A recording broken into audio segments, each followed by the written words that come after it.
Have you ever poured your entire being into another person, offering every ounce of your energy, your time, and your love, only to find yourself standing in an empty echo chamber, your heartfelt words unanswered? Have you ever looked back at the sacrifices you've made and whispered to yourself, "I gave them everything. Why wasn't it enough?" You are not alone in this sacred questioning. This feeling is not a sign of your failure, but a profound spiritual signal that something is deeply out of alignment. If this message resonates with the deepest chambers of your heart, if you feel that whisper of recognition, let us know in the comments by simply saying, "I am ready to heal," and join a collective of souls awakening to a higher truth. Your story matters, and your journey toward wholeness begins now. Remember to subscribe and turn on notifications, for this is a path we walk together, and every soul's awakening strengthens the light for us all. There is a powerful and unsettling truth we must confront about the world we live in. A great cosmic shift has occurred, one that has subtly, almost invisibly, altered the very frequency of human connection.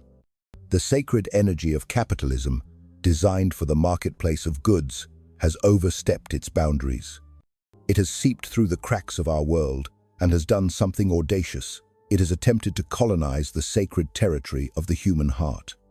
The sociologist Eva Illouz spoke a profound truth when she said, "Capitalism has colonized not only our work lives, but also our hearts.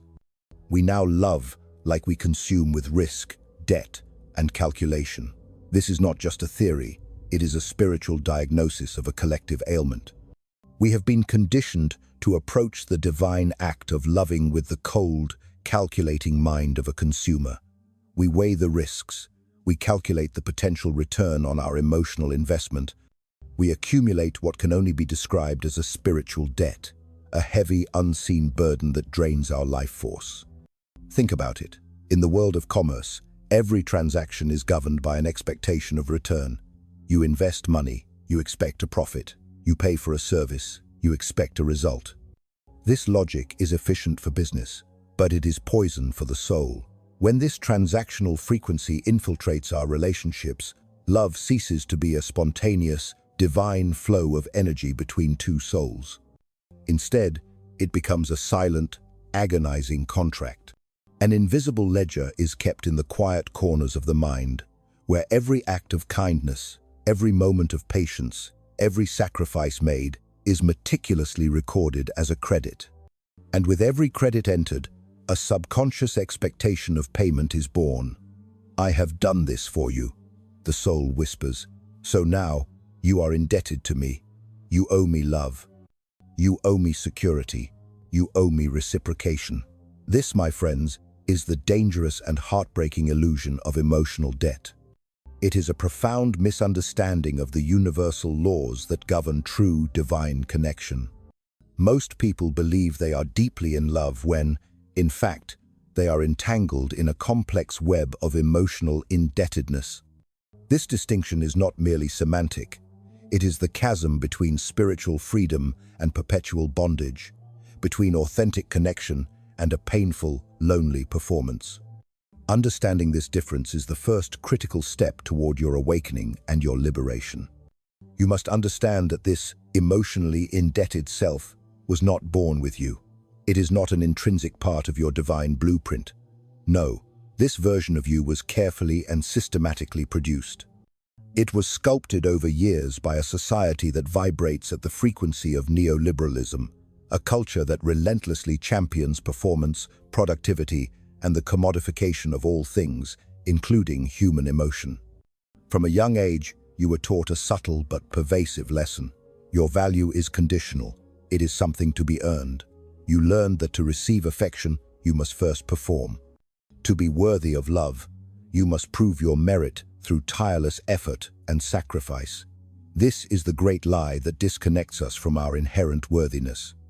Our culture has become a grand stage for emotional performance, where authenticity is often overshadowed by the need to present a version of ourselves that is deemed valuable, efficient, and worthy of investment by others. Many of us are living within relationships that are no longer sacred meetings of souls, but have devolved into these invisible, cruel contracts. Love, in its purest form, is meant to be a meeting point, a sanctuary where two spirits can be utterly free. But under this pervasive market logic, it has been transformed into a contract, a cruel, unspoken agreement where emotions are treated like assets on a balance sheet. Every feeling is measured, managed, and invested with an expectation of return. We conduct silent risk assessments before opening our hearts. We speak of investing time in another person. And at the heart of it all lies this silent, emotional accounting system that whispers, "If I give you this piece of my soul, you will eventually give me a piece of yours in return. If I do this for you, you will finally love me back."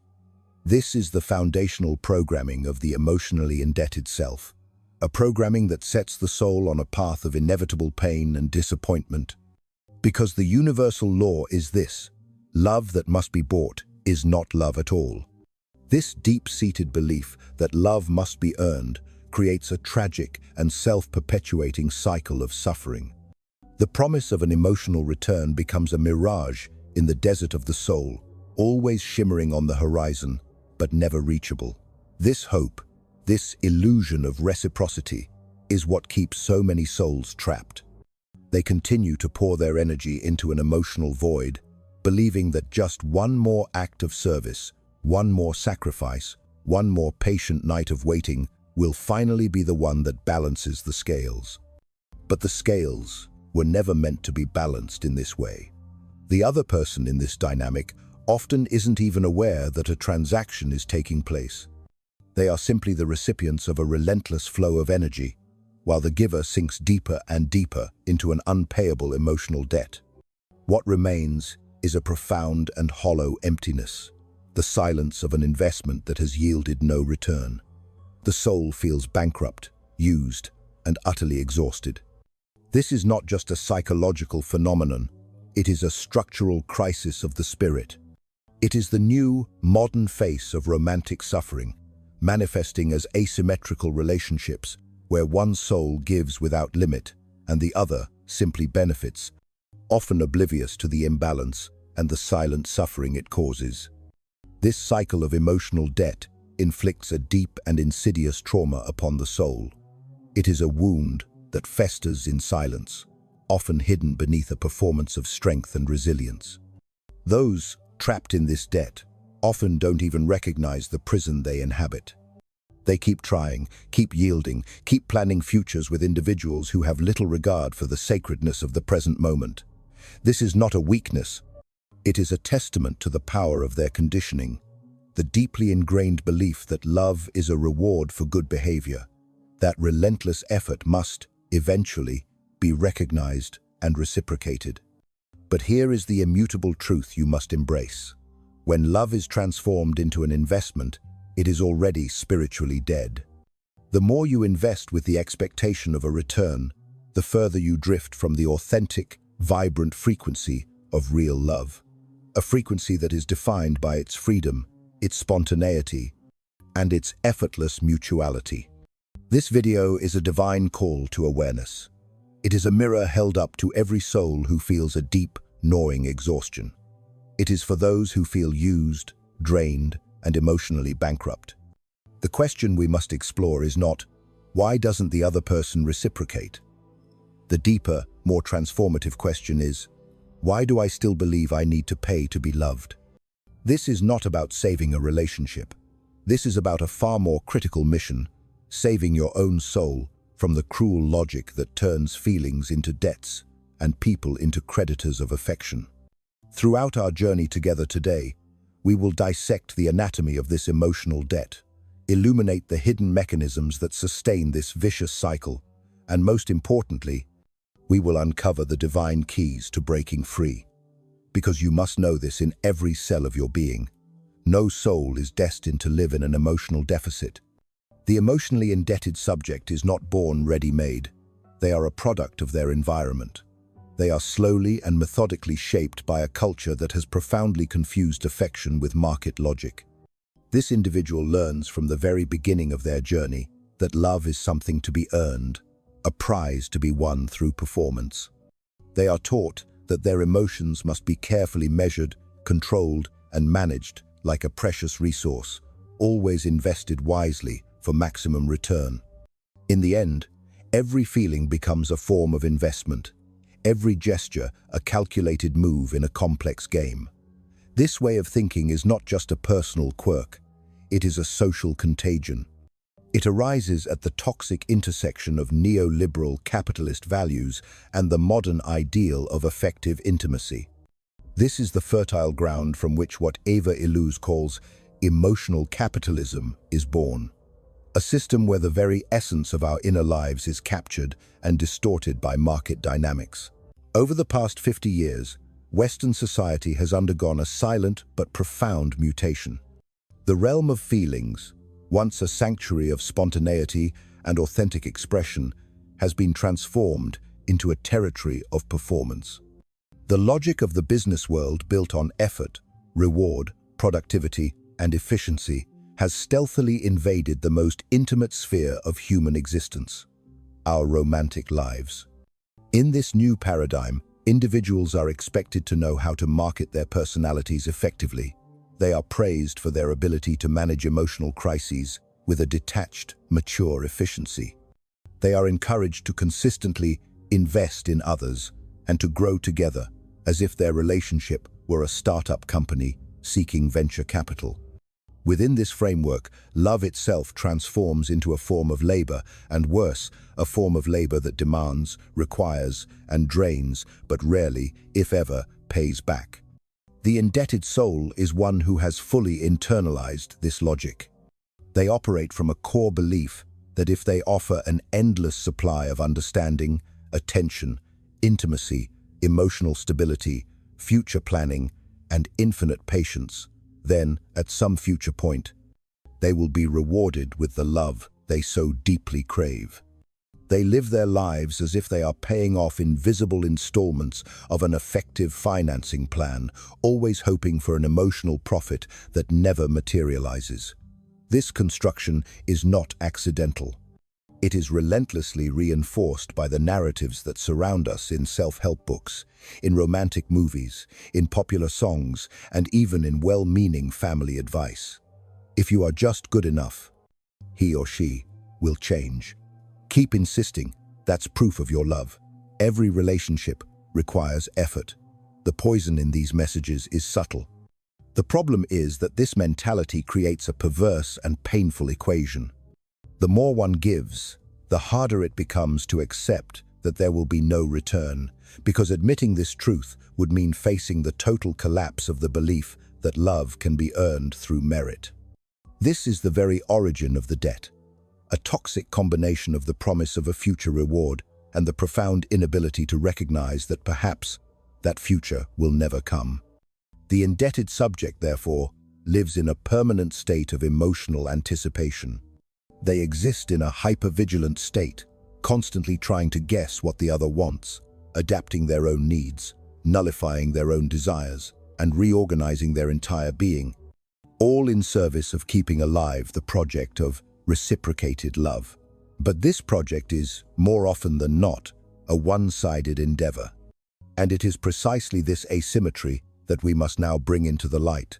For when love ceases to be an exchange and becomes a loan, the soul enters a dangerous and unsustainable state of being. We must explore what happens when the hope for an emotional return becomes the sole fuel for a relationship, and how this illusion keeps the soul chained to a cycle of pain. The illusion of an emotional return is one of the most destructive forces in modern emotional life. It is an idea fueled by a lifetime of romantic narratives, stories, movies, and songs that whisper a seductive promise that love will ultimately be rewarded over time. This belief enchants us with the prospect of an ultimate emotional justice. If I am good enough, if I endure just a little longer, if I give just a little more, the mind reasons, then the other will finally see my worth and they will love me back.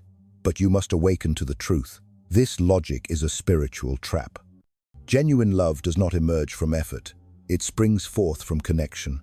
And connection cannot be manufactured, it cannot be bought, and above all, it can never be demanded. The indebted person lives in the shadow of this illusion, carrying the crushing weight of a hope that never materializes. Yet, it is this very hope that prevents them from leaving. To leave would be to admit that everything they invested, their time, their patience, their sacrifices, was ultimately in vain. And that is a pain so profound that many souls cannot bear to face it.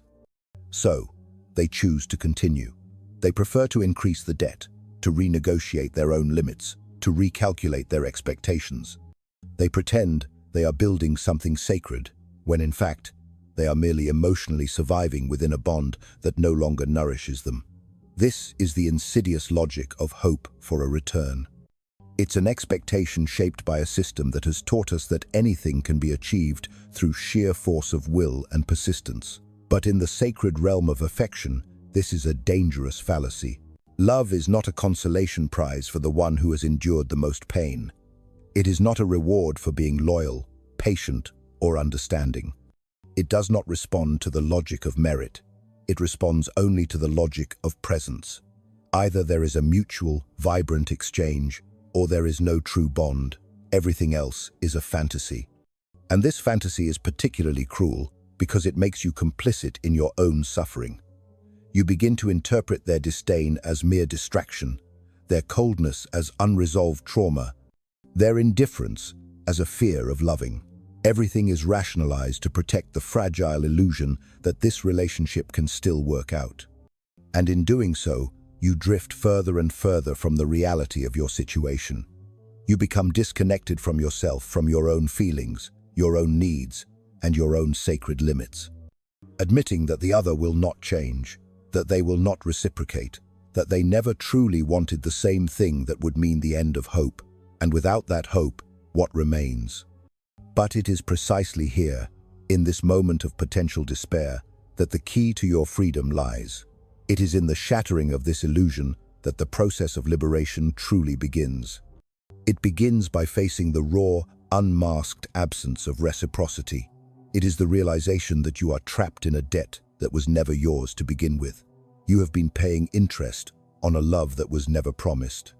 And it is this prison that we must now address, the deep trauma of emotional debt and how it insidiously infiltrates the identity of those who live forever, hoping for a return that never comes. This is not just about a failed relationship.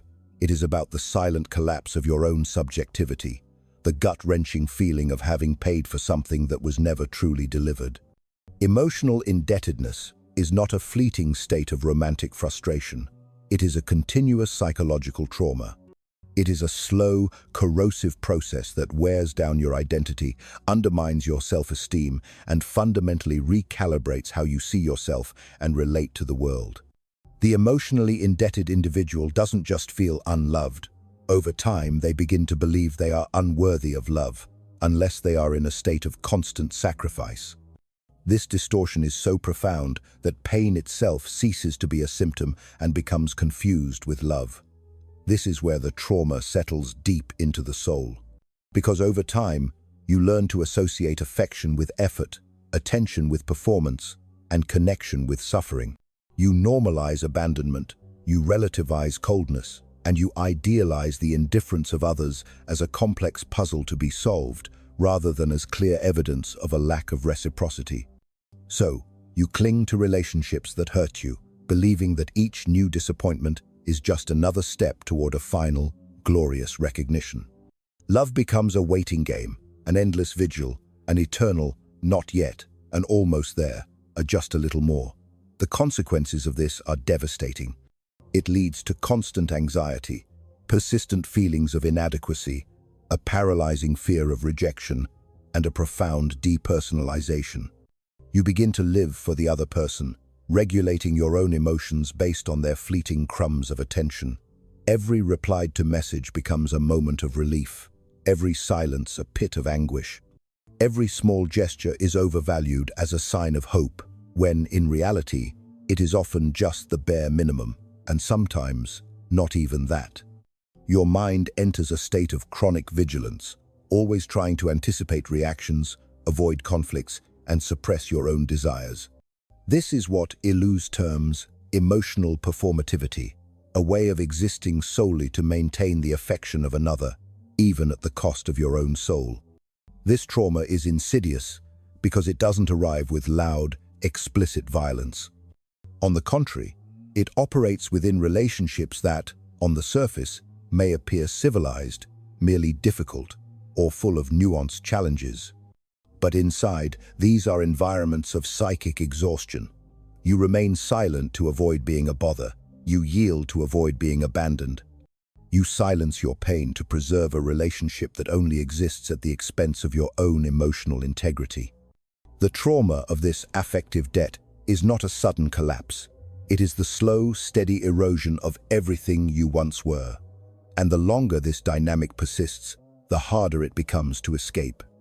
Because the indebted individual doesn't just want love anymore. They want to justify all the suffering they have endured. They need to prove to themselves that it was all worth it, that it had a purpose, that they were, in fact, enough. But this validation never comes. And while you wait, you disconnect from the person you were before. You lose your sense of worthiness, your desires, and your personal power. You become merely an extension of someone else's whims. But there is a way out, and it begins with a single, simple, yet monumentally painful act, recognizing that this debt is not yours. You must accept that you are trapped in a structure that was never designed to reciprocate. In the next part, we will dismantle this structure piece by piece.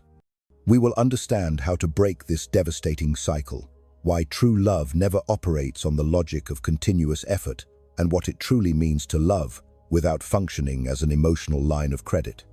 If what you are hearing resonates with you, you will find immense value in my ebooks. Beyond the Shadow breaks down Jung's core ideas, while Dialogues with the Unconscious provides a 30-day path to apply them directly to your life. The link for both is in the pinned comment. There comes a moment when the emotionally indebted individual must confront the most uncomfortable truth of all. The love they sought so desperately never existed in the way they imagined. What existed was a projection, a fantasy fueled by neediness, idealization, and, above all, an emotional system built entirely on the flawed logic of merit. It is a system that convinced you that the more you gave, the closer you would be to receiving. But love is not a bargain. It is not a reward. It is not a debt that will one day be settled with a grand, saving gesture. Real love is a flow, not a demand. It is exchange, not expectation. It is an encounter, not an investment. Breaking this cycle requires a deep internal reconfiguration. It means recognizing that your unilateral giving is not a virtue. It is a form of self-sabotage. It means understanding that insisting on someone who does not reciprocate is not resilience. It is a denial of your own dignity. It means accepting that eternally adapting to another is, at its core, a disguised way of abandoning yourself, and that the affection you try to earn through effort is, by its very definition, incompatible with the genuine, soul-nourishing experience of loving and being loved. Eva Illouz, in her brilliant dissection of affective capitalism, shows us that this model of relationship is intrinsically linked to our culture of performance. We are surrounded by narratives that tell us everything is a matter of doing better, communicating better, being more patient, understanding the other more, not demanding so much, giving in more. But what these narratives cruelly hide is that in many cases, there is no imbalance to be corrected. There is simply a fundamental lack of reciprocity. And there is no technique, no strategy, no amount of effort that can transform disinterest into love. What exists is a choice, to continue paying an emotional debt that was never acknowledged, or to break with this logic and choose a new path. Breaking is not giving up on love. It is refusing a model of relationship based on scarcity. It is the understanding that loving is not about becoming emotionally indebted in the name of a promise that never came. It is stopping the justification of the other's disinterest with therapeutic discourses, spiritual rationalizations, or self-help cliches. Love does not need to be explained. It is felt, perceived, and lived. And if you have to constantly convince yourself that it exists, it is probably not there. And there is something even more important to grasp. The individual who breaks this cycle is not just leaving a toxic relationship. They are reconstructing their entire identity outside the logic of debt and credit. They are learning that their worth does not depend on the approval of others. They are learning that their giving needs to find a return, and that their capacity to love can no longer be wasted on emotional voids. But for this reconstruction to be possible, a decisive step must be taken. You must clearly identify the role you have assumed within this relational dynamic. You must ask yourself with brutal, unflinching honesty, am I loving, or am I functioning as an emotional bank? This is precisely what we will explore in our final part: the way out of emotional bankruptcy, the recovery of emotional autonomy, and the construction of authentic bonds based on real exchange, not on empty promises. Recognizing that you are not in love, but rather emotionally indebted, is one of the most difficult and yet most liberating acts of the psychic life. Because in that moment of clarity, you realize that you were not seeking love. You were desperately trying to balance an emotional accounting that only existed in your head. The other person owes you nothing. And, most importantly, you no longer owe them anything either. This is the breaking point. This is where the cycle of debt can finally be closed. But only if you have the courage to step out of the role of the emotional banker and return to being what you always should have been. Someone willing to love. Yes, but only where there is true, vibrant reciprocity. Emotional bankruptcy happens when the soul exhausts itself, trying to sustain what has no foundation. You no longer feel joy, but you insist. You no longer recognize yourself, but you continue. You no longer receive the bare minimum, but you still give of yourself. All of this is sustained by the illusion that there is an implicit contract between you and the other, as if, having invested so much, it is now too late to give up. The harsh truth is this: the more you insist, the deeper you sink. The only way out of emotional debt is to accept the loss, absorb the mourning for what never was, and stop depositing your love where there is no more emotional credit. Exiting this logic requires strength, but not a performative strength of immediate overcoming or blind resilience. It requires the strength of self-knowledge. It requires you to look at yourself honestly and ask, what am I trying to buy with this love? Acceptance, validation, security, and even more profoundly, why did I come to believe that I would only be worthy of these things if I sacrificed myself first? These questions hurt, but it is they that liberate. Authentic love is not sustained by debt, constant sacrifice, or long-term emotional planning as if it were a high-risk investment. Real love is light. Even when it requires effort, it does not pressure, it does not exhaust, it does not demand a pledge of your identity. It happens in the flow, in the exchange, in the natural gesture. And if you need to constantly transform yourself to be accepted, then it is not love. It is emotional bargaining. And bargaining is not a bond, it is disguised emotional survival. The way out of emotional bankruptcy begins with a symbolic act: closing the account. Stop recording every gesture, every silence, every frustration. Stop trying to predict what the other desires to continue being useful. Stop trying to become someone the other can finally love. Because if love only comes after you destroy yourself, it is not worth it. You are not here to be anyone's emotional ATM. You are not here to function as a sentimental loan with exorbitant interest rates of guilt and fear. You are here to live in relationships where love is natural, reciprocal, and true, not a debt that never ends. If this video made you reflect, comment below. Have you ever lived an emotional debt? Write your story, even if it's just one sentence. Someone may read it and recognize themselves, and that is already the beginning of healing. Remember to watch the next video. It is also important, perhaps more than you can imagine.